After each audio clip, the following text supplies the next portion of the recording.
नाज़रीन, मैं हूं आपका मेज़बान कमर अली। आप देख रहे हैं BBU न्यूज़ उर्दू। नाज़रीन, इस वक्त मैं दो दरिया पे मौजूद हूं।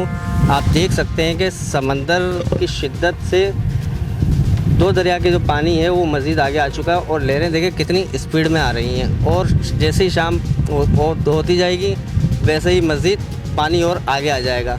जैसे कि नाज़रीन देख सकते हैं, यहाँ पे पहले झुग्गियाँ मौजूद थी, वो सारी झुग्गियाँ यहाँ से हटा दी गई हैं और लोगों को सेफ़ साइड पे ले गए हैं। आप वो मेरे सामने देख सकते हैं, बिल्कुल मेरे सामने, अगर मेरा कैमरामैन दिखा सके तो सामने झुग्गियाँ हैं, वहाँ पे कुछ लोग रिहाइश पजीर थे, अब वो यहाँ से जा चुके हैं। और नाज़रीन, यहाँ पे आना बिल्कुल भी मना है और मेरी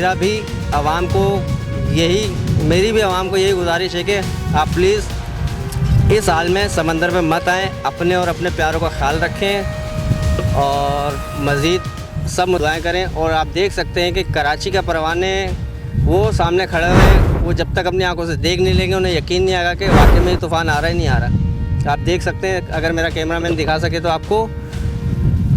तो नाज़रीन, यहाँ पे सूरत हाल बहुत ख़राब हो चुकी है। जैसे जैसे शाम ढलती जाएगी वैसे ही मज़ीद समंदर का पानी मज़ीद आगे आता रहेगा और लहरें बुलंद होती रहेंगी।